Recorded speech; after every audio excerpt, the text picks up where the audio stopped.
Okay, I'd like to welcome everyone to Ironside Minyan, to this weekly Lunch and Learn that we do. This week's parasha is Parashat Tazria Metzora. It's a double header. Two subject matters, very, very interesting. Very interesting how they connect as well. The parasha starts with the woman. The pasuk says, "Isha ki tazria vatiled ben." So when a woman gets pregnant, so the rabbis tell us, Rashi says over there in the commentary, that when a woman ovulates first, she merits to have a baby boy. She's what? When a woman ovulates first, Yes. during relations, she merits to have a boy. So if anybody wants to know how, what's the secret to having a boy, there it is. And the opposite is for a girl. So once she gives birth, it's followed by her going to a mikveh. She needs to have 7 days of impurity. If it's a boy, we do a brit milah. She then is required to bring a korban offering, one olah and one hatat. One is a lamb, like a thanks offering, a todah, and the other one is hatat, which is a bird. And then she is declared spiritually impure for 33 days if it's a boy, and 66 days if it's a girl. That's the procedure when a woman gets pregnant. Now, she brings two offerings. One is an olah, as a thanks offering. I can understand that. She just became a mom. She just went through a labor, through childbirth. She survived it. I can say that, I can understand her saying, thank you to Hashem. That's something to be thankful for. What is the hatat for?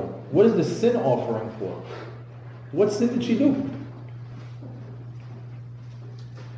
So, first thing you should know that having a baby for, giving birth or having a baby for a woman, it's not a mitzvah. A man is required to have children, not a woman. How interesting is that? The woman comes into a man's life to help him to achieve that mitzvah. But if a woman comes into this world and has no children, she made no sin. Now, the man has the obligation of the mitzvah puruvu, which is the first mitzvah in the Torah, to procreate. And the woman, like we know, the woman, as it says in Sefer Bereshit, Ezer kenegdo. She's there to help him out. They say, sometimes Ezer kenegdo, she's there to help him, Ezer. Sometimes she's kenegdo. Sometimes she challenges him. In other words, sometimes a man needs his wife to be both his assistant and his challenge at the same time. But over here you can see that by bringing a baby into this world, she's an Ezer. She helps him fulfill that mitzvah. There's a question that they bring up in Masechet Nida, in Amud Lamed Aleph, in the 31st page on the second page, on the second side. Rabbi Shimon Bar Yochai, the author of the Zohar, Rashbi, gets asked by his students, why, the same question that I just brought up, why does she have to bring a sin offering? What sin did the woman do? They were also perplexed by this question. Rabbi Shimon Bar Yochai tells them that during the pregnancy, and this is pre-epidural days, the woman is going through, the labor pains, and it's unbearable. A woman in those moments, she loses control. She starts to say things that maybe she doesn't mean. Like, this is the last time that I'm having a baby. Never again. She looks at her husband, because of you. You're the one that caused this. And then she starts to say all these things. She swears off her children, swears off her pregnancy, I'll never do it again. God forbid, maybe even use profanity at her husband. But after it's all done, she settles down. And she understands. It was part of the process. So she had to bring that korban chatat in order for all the things, all the promises she took upon herself during the pregnancy. I'm not going to do this, I'm not going to do that. Everything that she swore off of. Bring that chatat so we can forgive you, because another year or two, Bezat Hashem, you might have to have another one. We don't want you to We don't want to be guilty of anything. So that's the reason of the korbanot that she brought. That's the beginning of the parasha. The continuing of the parasha, not only that, the continuing of this parasha and the next parasha deals mostly with the Metzora. What's the Metzora? It's a person who contracted spiritual leprosy. It says leprosy, but it's not leprosy. It's not what we know today. It's not like a skin condition that you can go to the doctor and it can make it go away. This is spiritual leprosy. It gets contracted on the house, clothes, and the person's skin. In 3 places that you can catch this tzaraat. Now, a few rules that you should know about the person who becomes Metzora. He is declared pure or impure strictly by the Kohen. If he doesn't visit with the Kohen and the Kohen doesn't tell him what his status is, for example, let's say he had a tzaraat, he went to the Kohen and then after that he just disappeared. 2 years later, he's coming back, he has no rash, he has no nothing. He's still considered impure. Only the Kohen can declare him pure again, even if the rash went away. This is not something, again, that the doctors can take away. It's not something that is a skin condition. This is something that comes upon the body, the clothes, or the home, the walls of the home, due to a spiritual condition, due to something that the person did. Very interesting, if you ask me. Just goes to show you that Hashem has so much love for the Jew that He's willing to give him signals. He's willing to give signs on the wall to say, hey, things are off with you. Fix it. And if he doesn't pay attention to it, he brings it to his clothes. Way closer to him. Things are off with you. You're off the path. Fix it. And if he doesn't, he brings it onto his skin. Look at how much mercy he has with him in order to bring him to the right path. This particular leprosy, this tzaraat, has 4 stages. It's called baheret, sapachat baheret, sa'at, sapachat baheret. Basically what it is the skin rash. It's very white, there's different shades of white. Then there's the hairs, if they're very bright white, or different stages that only the Kohen can decipher their actual stages and where he is in his level of purity or impurity. Later on, as part of his teshuvah, he's asked to leave the camp and be outside of the camp for 7 days. And all this, everything that we just spoke about is caused by one thing. It's caused by a person speaking Lashon Haraa. As a matter of fact, the word Metzora is a combination of 2 words. The word Metzora is Motzi Ra. It's a person who speaks bad or brings to the light bad. Person basically who gossiped, basically, talking Lashon Haraa about somebody else. So, what's the process?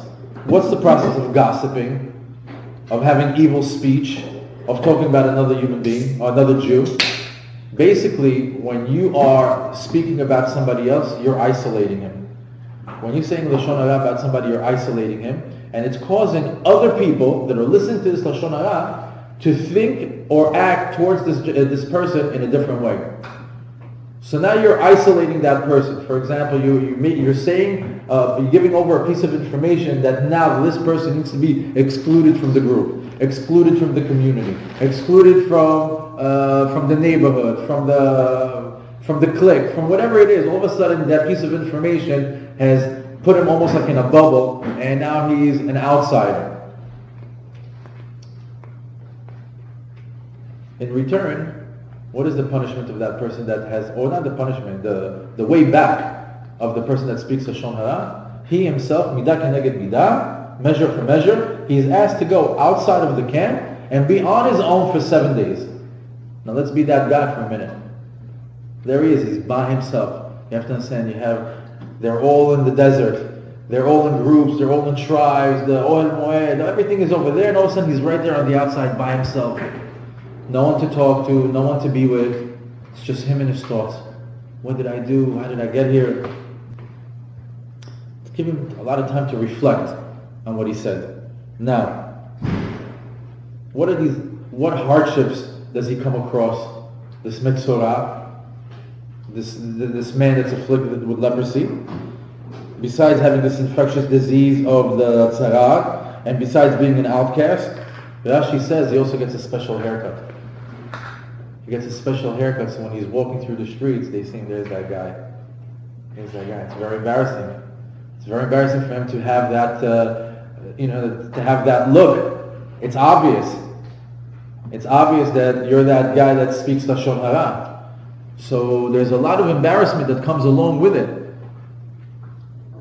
when you're making your way back from trying to heal from tzaraat. Now, after his teshuvah process of being outside the camp and the Kohen checking him several times to see if the leprosy has passed, he has to bring a korban. What is his offering? 2 birds. 2 pigeons. Why? Because birds chirp, chirp, chirp, chirp, chirp, talking all day long. All day long the birds are talking. So I say, you're like the bird. You don't stop talking. All day long you're chirping away also. So bring a bird. Secondly, if they bring 2. 1, they bring it as a korban. The other one they let go. So the question is, why?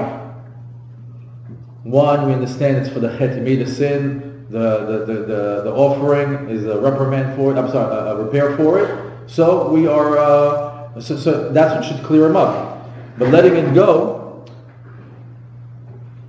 is actually more symbolic of the fact that he had the chance to not speak Lashon Haraa. He had the chance to let things go. He had a chance to not make the sin. And what did he do? He missed that opportunity. Just like the bird that flew away. So they sent the other bird away to show him, just like you missed the opportunity, the opportunity flew away, that's how this bird is flying away. There's many other interpretations why 2 birds. That was just like the most basic one that I heard, and I thought it was very interesting. Now, what is Lashon Haraa? Let's go a little bit into detail about Lashon Haraa, this evil speech, this gossip. There's a commentary called Tzemach David that says that in his book that there's 5 types of Lashon Haraa. There's actually 5 different levels of gossiping. It says 1 is with the mouth, when a person actually speaks the Lashon Haraa. The second level is Holech Rechil. In other words, the person actually gets up and goes somewhere to spill the juicy bit of information. Like, oh my God, did you hear about this? Did you hear about Joey? You get up and you go and you're telling your friend, you got to hear this. That's level 2. Level 3 is receiving Lashon Haraa. In other words, you're sitting down, there's a person just feeding you. And you're just sitting there, taking it. Accepting all this Lashon Haraa in your ear. That's the 3rd level. The 4th level is hearing Lashon Haraa and you don't stop the speaker. So for example, we're here in a group. Let's say these 2 gentlemen over here start talking about Mr. X. And they're talking Lashon Haraa, and I'm saying to them, hey guys, talking Lashon Haraa. That would be the proper thing to do. But if you don't do that, if you're just letting them speak, that's another form of Lashon Haraa. Hearing 2 people talk and not stopping them. That's another level. The 5th level is when a person speaks highly of somebody. Oh, he's a great guy, I love him, he does this, he does that. But, and then he starts to shamble the guy.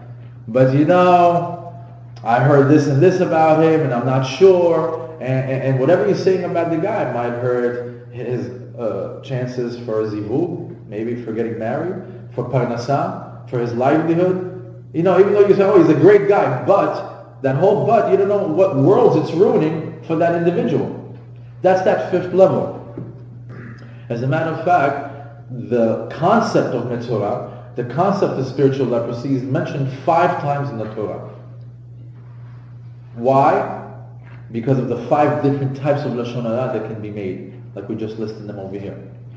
And they say the person that speaks Lashon Haraa, it's as if he went over the entire 5 books of the Torah. Why? Because each one corresponds to each type, and each one corresponds to each sefer. Some basic facts about Lashon Haraa. Okay, listen to this part. The rabbis tell us that we are all guilty of avat Lashon Haraa, the dust of Lashon Haraa. In other words, one way or the other, some way, somehow, it reaches our ears, whether we like it or not. That's just the way it is. The rabbis tell us we are all guilty of avat Lashon Haraa. There's a rabbi called Chafetz Chaim. He's famous for one thing, for guarding his tongue. He wrote many, many books about guarding the tongue. Interesting about him, they say that particular rabbi, the Chafetz Chaim, he was very talkative. He was very, very talkative because he wanted, even though he wrote all these books on how to guard your tongue and how to say this and not to say that, he wanted to show everybody how it's easy to speak all day long and not speak Lashon Haraa. He would go to the market and speak to everybody. He would be in the Beit Midrash. He was a very talkative rabbi, and he wrote tons of books against Lashon Haraa to show that it's possible. I thought that was an interesting fact when I learned it about him. He says that the source of Lashon Haraa, what causes a person to gossip, is ga'ava, is pride. A person's pride causes him to speak Lashon Haraa. He has a book called Sefer Shvirat HaLashon, the book of how to guard your tongue. And he says that Lashon Haraa stems from a lack of Ve'ahavta l'reacha kamocha.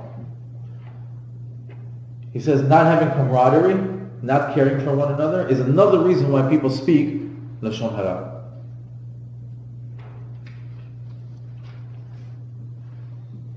Now, having said all that, right now we find ourselves on the 15th day of the Omer, right? 16. Tonight? Yesterday was 16? Yesterday was 16. Yesterday. Okay, yesterday was 16. Yeah, it was the 16th. Okay, my bad. We're in the middle of the Omer. And which basically the Omer it's 49 days of character and spiritual refinement. We started in Pesach, it finishes in Shavuot, and each day we're supposed to work on one of our characters, one of our types of midot that we're supposed to deal with. And it all ends up into the culmination of Matan Torah. It's like we're preparing ourselves to be worthy or to be refined or polished enough to accept the Torah. That's the whole process. But in between that 49-day process, they dropped something else on us. They doubled up, which is the death of Rabbi Akiva's 24,000 students. And we're mourning their death for 33 days. Right? This beard that we're growing over here is because we're right now connecting to the fact that we lost so much Torah. Imagine, these are Rabbi Akiva's 24,000, these were spiritual giants. Now, we don't have him anymore. Look how much Torah we lost. So that's what we're mourning. We're mourning that we lost so much Torah. Even though there's opinion from the Arizal, they said that we grow the beard also all the way up to the 49th day of Shavuot because there's more spiritual connection to the beard. But it seems like the custom is that the Ashkenazim shave on the 33rd and the Sephardics on the 34th day of the Omer. And it's us connecting to mourning the death of the 24,000 students of Rabbi Akiva. Okay, so we have the Omer, the 49 days. We have Rabbi Akiva's students. That's all doubled up over here. And now here we are, Parashat Tazria Metzora. What is the connection between these three? Obviously, there's no question that everything is connected. There's a reason why we're learning this right now. So take a look. Rabbi Akiva's students were known for one thing. They were known for not respecting one another. That's the reason why they died. It says that And my question was always, how's it possible? How do you, it's like you tell me that a rabbi cannot respect another rabbi? How's it possible? 24,000 that are learning in Rabbi Akiva's time, under Rabbi Akiva, don't know how to respect one another? That there was no, that they failed in the mitzvah of ben adam lechavero, that they were more connected than ben adam lamakom, meaning between them and Hashem, oh, they're good, they're perfect. But ben adam lechavero, they were failing. So the rabbis tell us that what they had, what was going on over there is that as they were growing higher and higher in their spirituality and their chidushim, they felt that they can't share it. They can't share it with their fellow, meaning with their chavruta. He's not going to understand this chidush. It's too high. I'm on a much higher level. If I share it with him, he's not going to get it. And that's what they constantly had all these beautiful nuances on the Torah, and they wouldn't share it with each other because they thought that the other person just wouldn't get it, not worthy. Now, being that they failed in this mitzvah of ben adam lechavero, like the Chafetz Chaim says, that the reason that people fail in Lashon Haraa is because it stems from lack of v'ahavta l'racha kamocha. Again, touching the same point. Then it seems that this time right now that we're in right now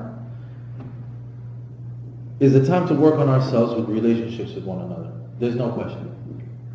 There's no question that now, as we're trying to get to the point of receiving the Torah from Hashem, Hashem says, no. Before you get the Torah, first, work it out between the two of you. Look what happened to Rabbi Akiva. So for 33 days, we're like constantly thinking about those students, how they acted. We're constantly working on our midot. All of a sudden, Parashat Tazria, Metzora comes around. Look, the Lashon Haraa, lack of la'avta l'recha kamocha. What do we see? That the point here, that before you can get to the point where you receive the Torah from Hashem and you're on such a spiritual high, you got to work on relationships with one another. Not speaking Lashon Haraa on one another. It's all connected. It's all connected. Everything that we're talking about over here is about ben adam lechavero. How people interact with one another. And the more refined and the more we become more connected to one another and respect one another, and like we said, united without the separation of Lashon Haraa, without the separation of sects, without the separation of levels of how religious you are or how not religious you are, the less we have that, the more we're united. That's what Hashem wants of us in this period of time. That's what He wants right now. He wants the unity between us.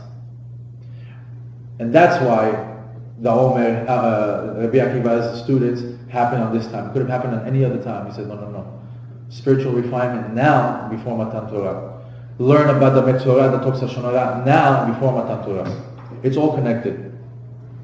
Not only that, if you read it, if you even go even deeper to the time period that we're in, it's not just Metzora, it's not just the Omer, it's also Pirkei Avot. Now every week we're learning Pirkei Avot, Mishnayot, that teach you how to behave, how to be with one another.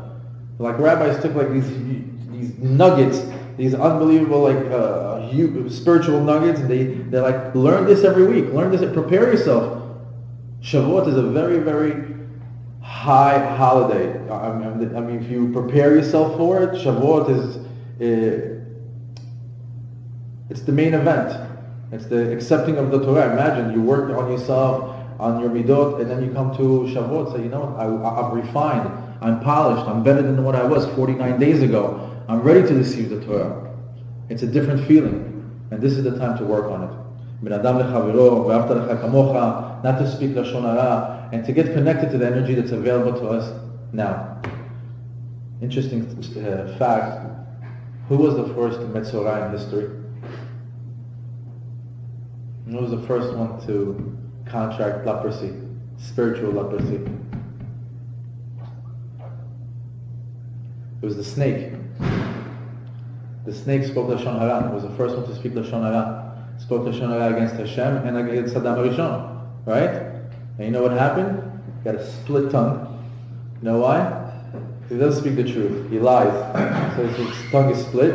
And not only that, what happens to the Metzora? He contracts leprosy on his skin, right? What happens to a snake 4 times a year?